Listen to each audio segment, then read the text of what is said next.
European Poker Tour.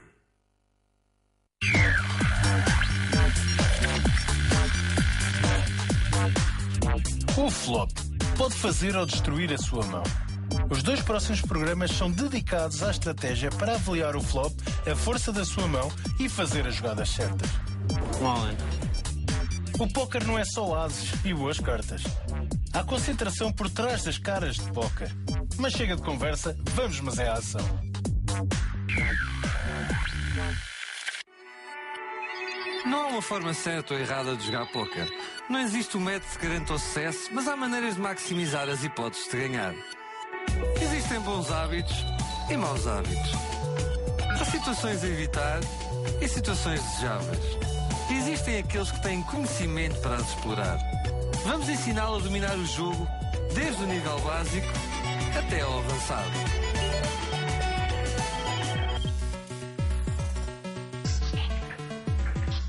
No último programa examinámos os nossos adversários e os métodos que podemos usar para reunir informação.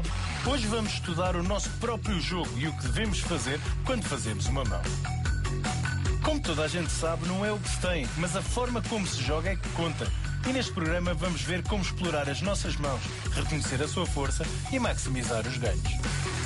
Este programa apresenta póquer de todo o planeta e hoje vamos viajar até Las Vegas, onde vamos assistir ao North American Poker Tour. Vamos ainda ter os nossos habituais tutoriais, onde vamos ajudar a avaliar o flop e a jogar nuts. Também vamos ouvir alguns conselhos sábios de Luca Pagano. Vamos ter um dos melhores jogadores do mundo, Bertrand Elki Grospelier. Também o jogador russo Alex Kravchenko. E também não faltarão as análises sábias de Daniel Negriano, um dos melhores jogadores do mundo. Temos muita matéria para estudar. Vamos avançar com o primeiro tutorial. O flop é um ponto de viragem em qualquer mão. As suas cartas podem transformar-se no nuts ou em lixo. No entanto, na maioria das vezes, estará algures entre esses 2 extremos. O que aqui apresentamos é um sistema simples para medir a força de uma mão e agir em conformidade.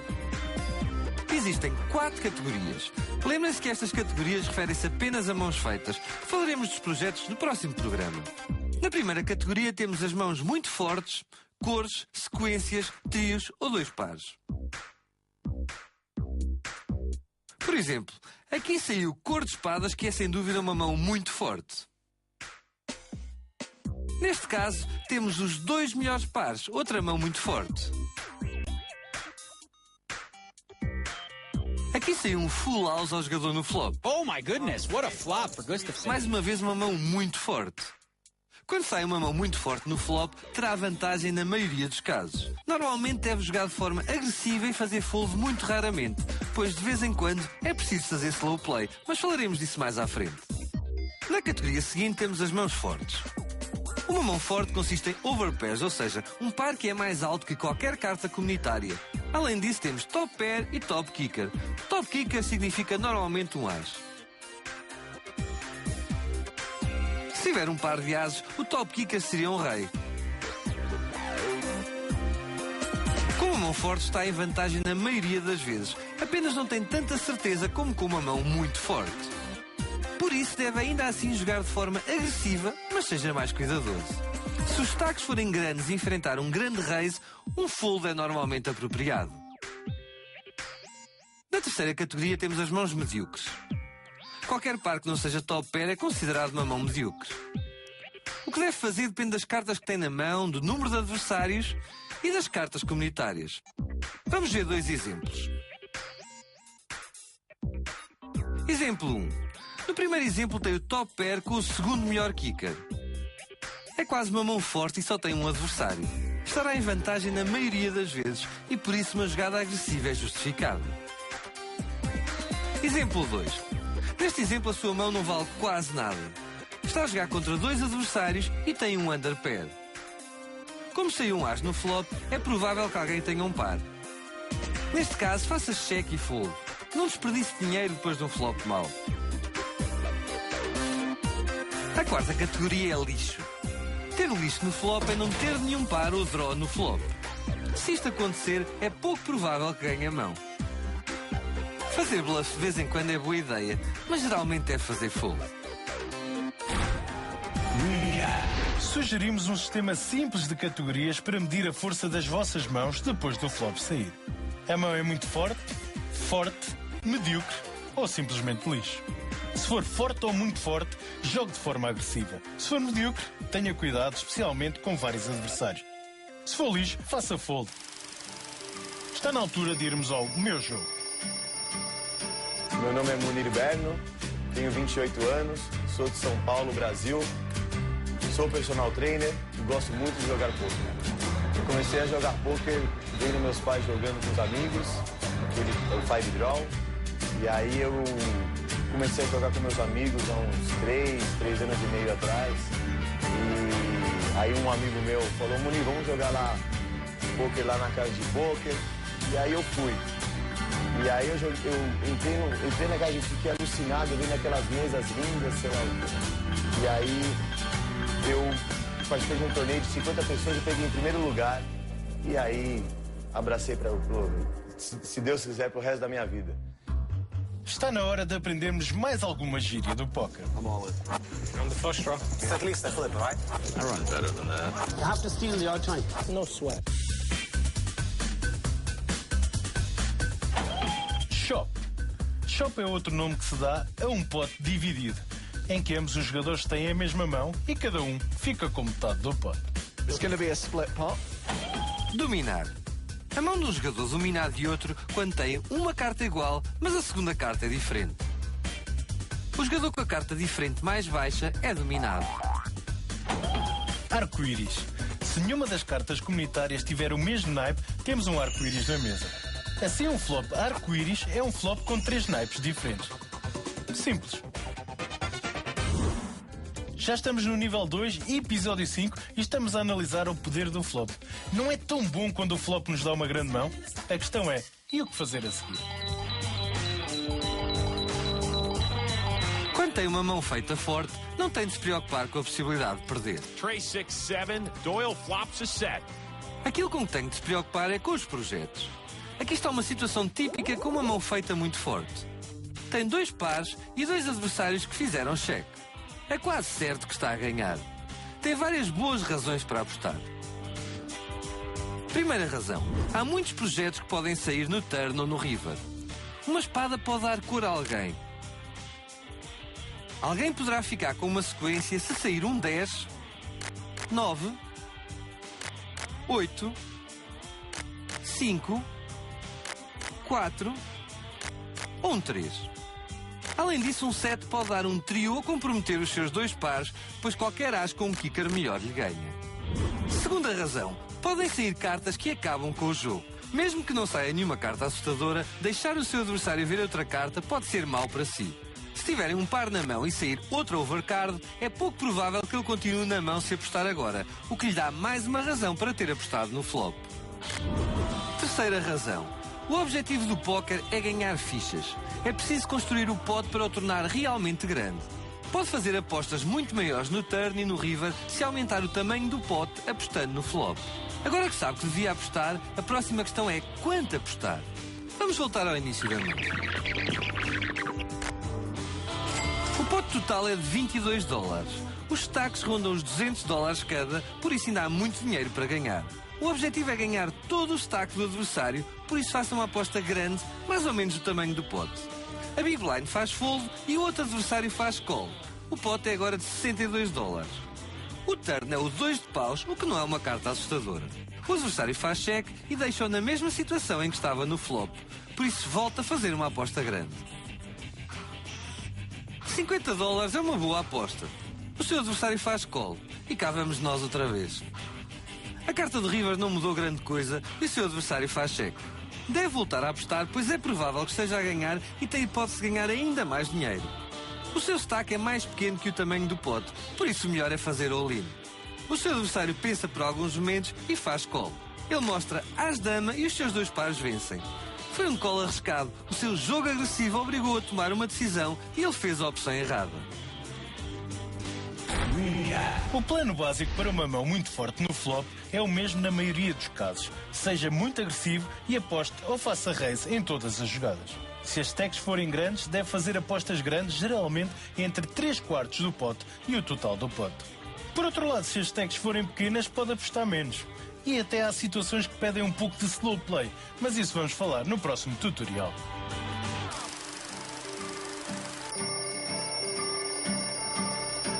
Esse ano foi muito bom para mim no poker. Eu tive várias conquistas que eu nunca imaginei que eu ia conseguir tê-las.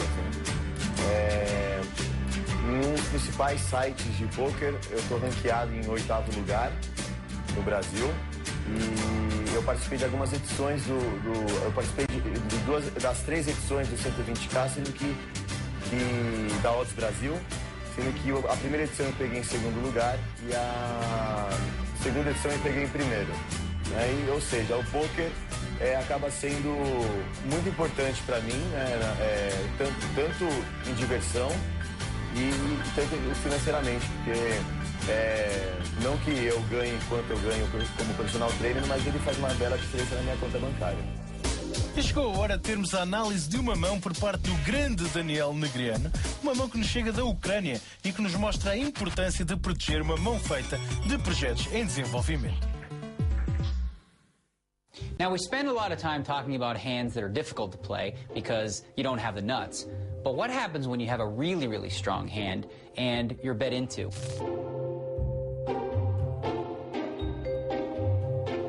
In this hand from the EPT Kiev, we're going to see a really interesting spot where we've got the nuts versus the set, but on the way there were some interesting things that happened on the flop. Let's just take a look.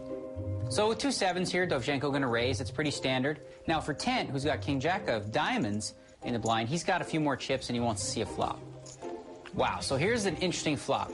As you see, Dovzhenko's flopped a set of 7s, and Tent, he just has a gut shot. You know, he needs a 10. He's got no backdoor diamond draw, so he really doesn't have a lot. But as you see, he's going to get a little tricky here. All right, now, when a player leads out in this spot, it's because they don't think their opponent has an ace, maybe, or they're trying to represent one. Like he called out of the small blind. He could easily have something like ace-queen or something along those lines. Now, if I'm Dovzhenko, I'm thinking, okay, this guy's either got a draw or he's got, you know, a big ace or something like that, and I can get it in with the 3 7. So I want to raise in the flop. You want to get the money in before the board gets too scary. As you can see, there's 2 spades, and, you know, there's an ace and queen there, so a straight card might come off, a spade might come off, and if that happens, it'll kill your action. So I think the better play here is to raise. Let's see what Dovzhenko does. So he's just called, and look at this, a miracle card for 10. Now, Dovzhenko's in bad shape with a set of 7s, and really, it's going to be very difficult for him to fold now. And 10's going to make a healthy bet, hoping to get raised now, obviously, because he's got the nuts. And this is the right play. Now you have the nuts, you've bet this flop, you have to bet the turn. Because if you check the turn, it's too likely that your opponent will check back a mediocre hand. But he probably will call if he has an ace. So you want to bet the turn with the straight. And also you want to protect against a possible flush draw. So in both cases, the aggressive play with the nuts was the right one. Dovzhenko here moves all in with the 7s, sees the bad news, he's up against a straight. But in this hand, I like the way Tent played the turn with his big hand, but I'm not so sure I think that Dovzhenko played it right. I think in that case, he probably should have went ahead and raised the flop. Not a huge mistake, marginal, but every little mistake counts. So you always want to think about that when you have big hands as well. It's not just that simple. I've got a big hand, it doesn't matter what you do. It always matters what you do.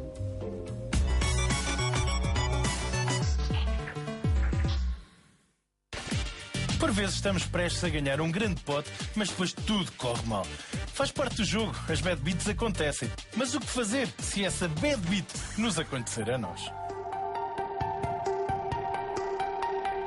Lows and highs are an important aspect of the game. If you want to be a successful player, you must learn how to manage this kind of feelings. Every time that you put your emotions at the table, every time that your emotion can affect your style of game, then probably you're not gonna do the right thing at that time.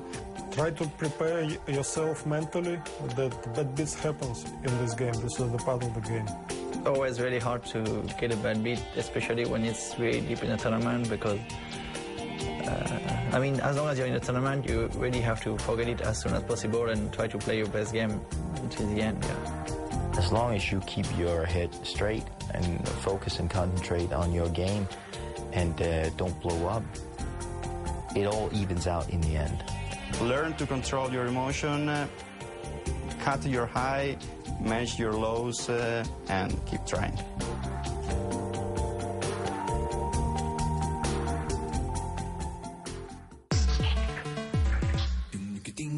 Está na hora da nossa pergunta do dia.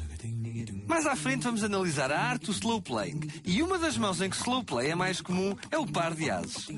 A nossa pergunta é, em média, com que frequência lhe pode sair um par de ases? A. A cada 86 mãos? B. A cada 221 mãos? Ou C. A cada 464 mãos? Pensem bem, pois vamos dar-vos a resposta dentro de poucos segundos.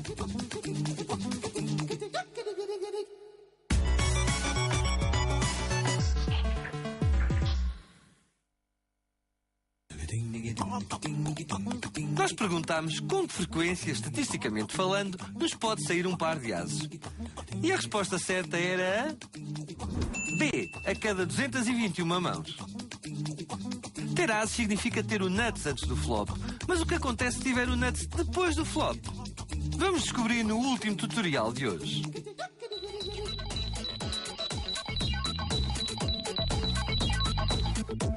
Como dissemos no tutorial anterior, é aconselhável ser agressivo quando se tem uma mão muito forte. Mas algumas situações pedem um slow play. Pode ser arriscado, mas com as condições que se seguem, é melhor fazer cheque com uma grande mão. A sua mão tem de ser suficientemente forte para dar cartas grátis. Se tiver o nuts ou uma mão muito forte, está numa boa posição para preparar uma armadilha. Se achar que o adversário fará fold perante uma aposta, deve fazer cheque. O objetivo final é ganhar o maior número possível de fichas, por isso deve mantê-lo na mão. Ao fazer slow play, quer provocar bluffs e levar o seu adversário a jogar. Se as duas primeiras condições se concretizarem e achar que pode conseguir a ação mais à frente, faça a armadilha. Deixe que eles se enforquem a si mesmos.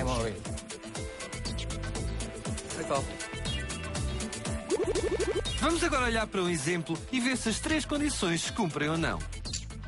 Um adversário faz raise antes do flop.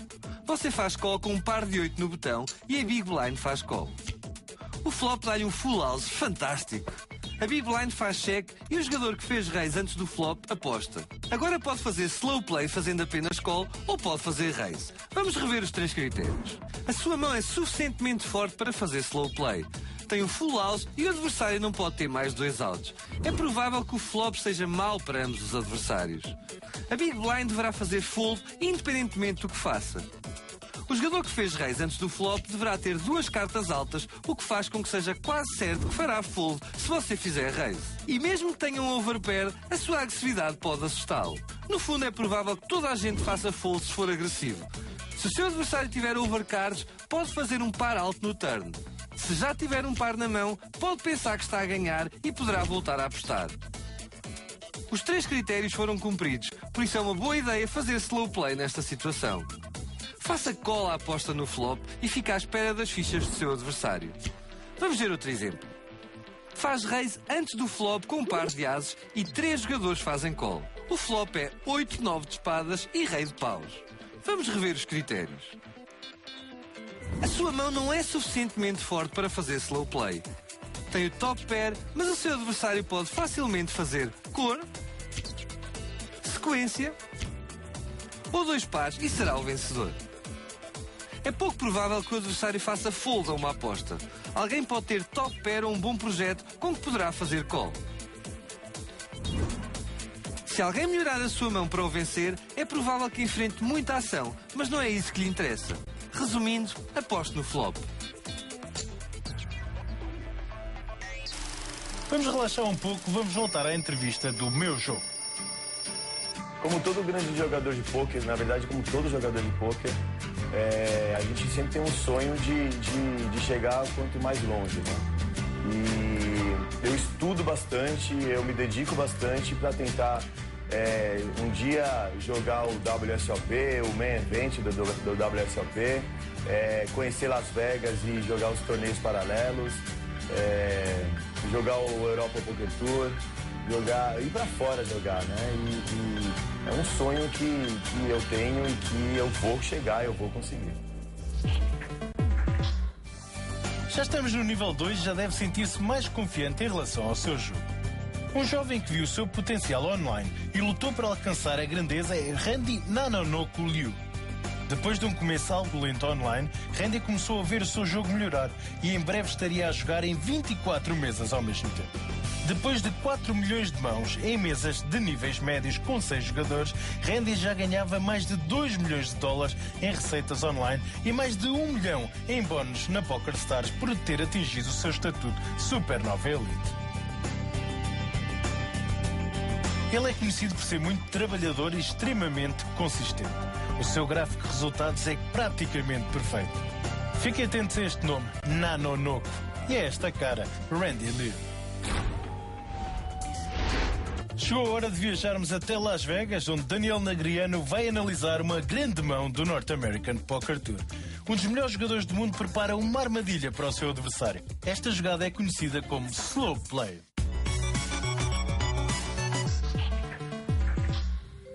We play Texas Hold'em to flop the nuts. Flopping a full house is a dream, but the work is not done yet because you still have to figure out how to maximize value. One of the ways to do that is to set a trap for your opponents. This next hand we're going to see, Tom Marchese does exactly that.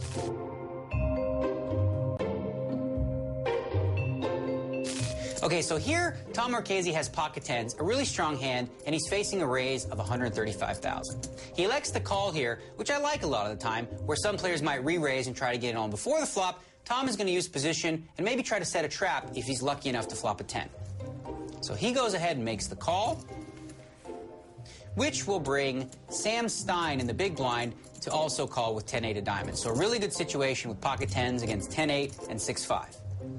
And there you have the miracle flop. You've got pocket tens, the flops come 10-3-3, and lucky for you, Sam Stein called and he's got a 10 as well. Not only that, Paredes also flopped a flush draw, so he's probably going to get action here if he doesn't do anything too stupid by going all in or something ridiculous like that. Both players are going to check over to Marchese, and this is a spot where you think, well, hey, you know what? I've got a full house. Why not bet? But Tom is too smart for that. He knows that if he has all the tens locked up, it's unlikely that anyone has anything really that strong. So what he's going to like to do here is just check, hoping that if someone has a hand like king-queen, they'll catch a queen or a king. If someone has pocket sevens, maybe they'll catch a 7. Whatever they have, he's going to assume that they're drawing almost dead, that he can't lose this pot, so why not let them draw? In a lot of situations, you want to protect your hand. But when you have a hand this strong, what are you worried about? There's nothing to protect. What he's hoping for now is a really good action card. And the turn card does not disappoint. The 4 of diamonds improves both of his opponent's hands, but they still can't beat him. Now you see Sam Stein here with top pair and a flush draw. Not only that, Paredes has the flush draw that he flopped, also an open-ended straight draw. So both these guys think they've got a real chance. Little do they know, Marchese's sitting there with the nuts. He can't lose this pot. Sam, understandably, is going to bet here with a top pair and a flush draw, feeling like he's got the best hand. No one bet the flop, no reason to be worried. With the big draw behind him, Paredes is, of course, going to call, figuring he can catch a deuce, a 7, or a club. Now, here's the interesting part about this hand. Tom Marchese can raise here, but I think he's trying to slow play it even further. He figures, you know what? If someone has a flush draw, hey, last I checked, a full house beats a flush. So why not let them make their flush? He doesn't want to move them off their hand. He wants to allow them to make the strongest possible hand they can, because he knows no matter what they catch, they're not going to beat his hand. Beautifully played so far. He's getting maximum value. And this card should help him even more. A deuce on the river has helped Paredes. He's just made a straight. Of course, straight doesn't beat a full house. But strangely, Sam Stein is still going to bet here with just his pair of tens. He feels like it's the best hand, and he's going to look for a little value. Now, Paredes, he's just made a straight. No reason to think it's not good. He's going to go ahead and make a raise. He's put in a little over $1 million. So just like that, Tom has gotten maximum action. A bet in front of him on the river and a raise on the river as well, aside from the fact that he got a bet and a call on the turn, all this extra value just because he played it very slow on the flop. Of course, now he's going to move it all in. All in. All in. So sick, yeah, 4s. I'm so sick. Yeah, whatever it is. And Paredes makes a good fold knowing, I know what's up. He was setting a trap. Having said that, though, the trap worked perfectly because he still got the chips in on the river. So the real lesson here is when you flop something really, really big, don't be in a rush to get the chips in. Play it like Tom Marchese once in a while and wait for the river, and you might get even more chips doing it that way.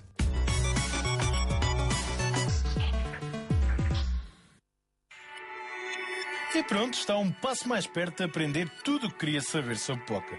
Mas como ainda não chegámos lá, vamos rever o que aprendemos hoje. Analisámos as diferentes categorias das mãos feitas e explicámos como a força da sua mão deve determinar a forma como ela é jogada. Vimos ainda como pode enganar o seu adversário para maximizar os seus ganhos. E ainda tivemos o privilégio de assistir à opinião dos profissionais sobre os terríveis bad beats. Vamos começar a lançar o próximo programa, onde estudaremos os diferentes tipos de projetos e como devem ser jogados. Vamos falar sobre uma das armas mais importantes a ter no arsenal, o semi-bluff. Também vamos descobrir qual é a sensação de ganhar um título a jogar em casa. E finalmente vamos testar os nervos de alguns jogadores inabaláveis. Este é o maior jogo de cartas do planeta. Ladies and gentlemen, vamos dominá-lo juntos.